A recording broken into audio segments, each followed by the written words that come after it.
Exactly 30 years ago, two social scientists set to find out exactly what made one neighborhood prosper and another neighborhood be overrun with crime. And they came to a curious conclusion.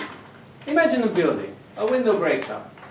Kids start playing football because, well, carelessly, who cares, there's a broken window. And then another window breaks.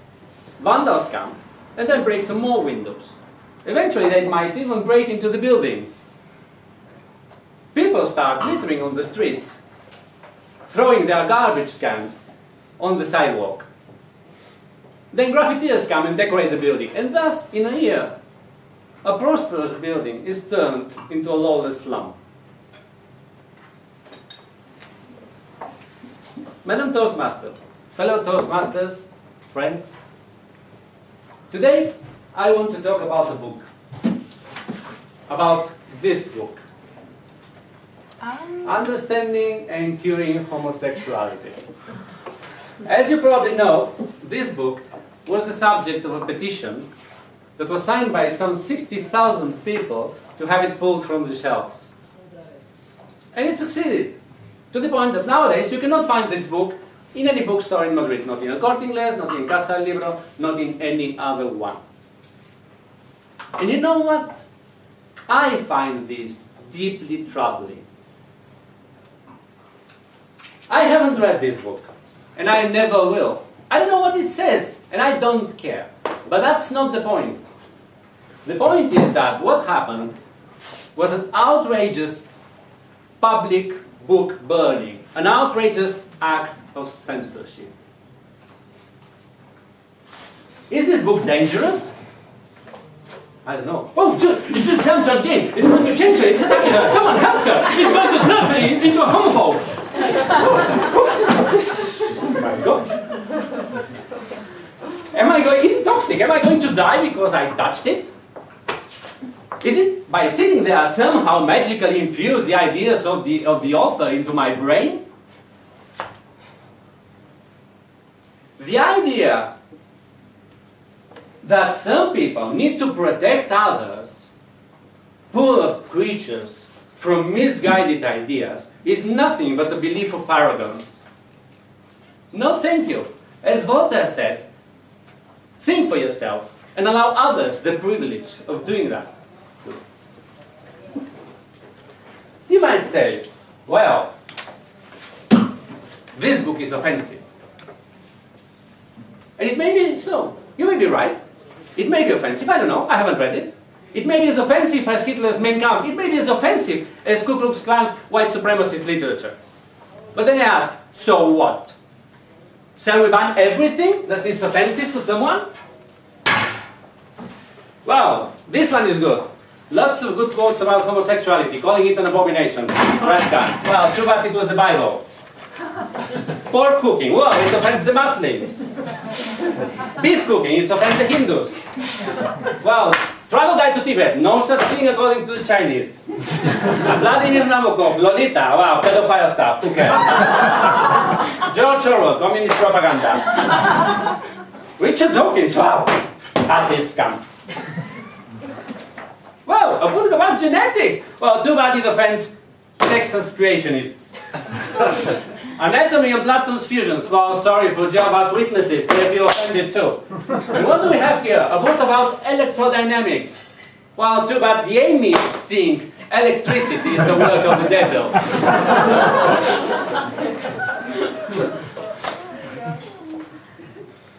And why stop with books? Why don't we ban everything? Why don't we pull pork and beef from the shops? Why don't we pull everything that's not kosher or halal? Why don't we close down all hospitals and ban all home appliances until there is nothing left?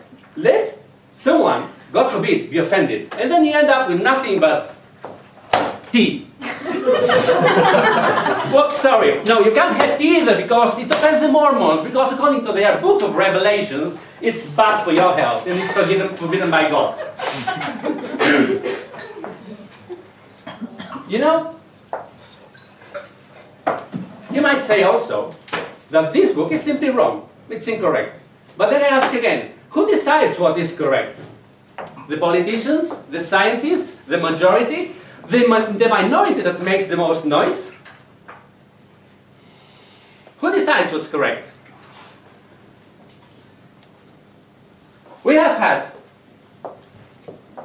throughout history,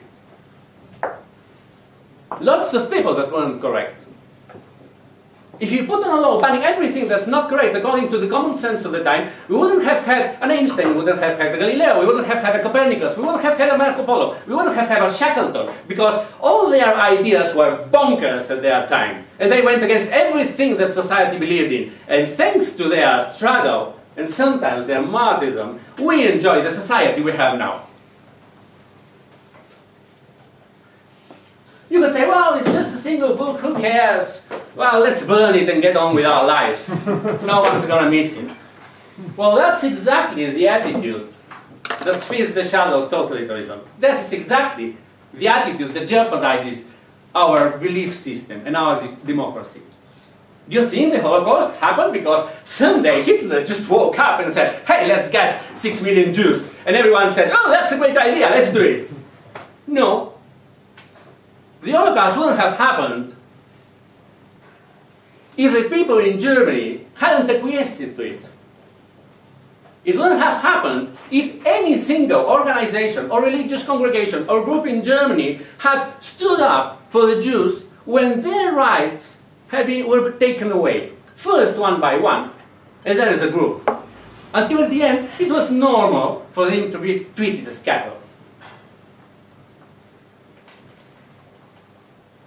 It is the same creeping normalcy that made the natives of Easter Island commit the idiocy of chopping down their forests down to the very last tree. Because in the beginning there were so many trees that chopping down one tree didn't make any difference. And at the end, when the normal thing was not having any trees, it didn't make any... What harm could it do, chopping down the last one?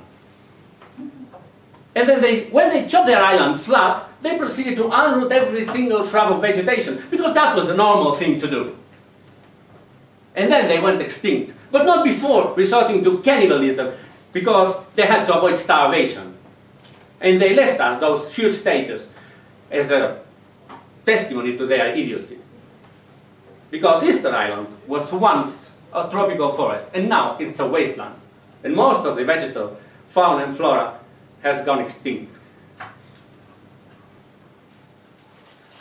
There are many dangerous books in the market. Books that jeopardize the public health system. Books that say that AIDS doesn't exist. Books that say that if you get cancer, it's because of your negative attitudes in life. Books that say that you should never seek treatment for serious medical diseases because it's all a big conspiracy by the pharmaceutical companies to get rich. And I hate those books, but I would never ever, not even as health freezes over, even dream of saying that they should be censored. The endless stream of fools, of wackos, of lunatics is the price that we as a society have to pay for getting the occasional pioneer. Because pioneers cannot thrive in a society where everything which is not correct is forbidden. Because pioneers, by their very own definition, are at the antipode of what's common sense at the time. And you know what? I'd rather live with 1 million wackos and lunatics like this one, but not jeopardize the risk of losing and missing a single Darwin. Thomas Jefferson once said that the price of freedom is eternal vigilance. If you don't take the stand to defend other people's rights, no matter how despicable these people seem to you, no matter how their ideas seem wrong to you, if you don't believe in the freedom of speech of people that you don't agree with, then you don't believe it at all. And you'll be acquiescing to a broken window in our society. Madrid Toastmasters.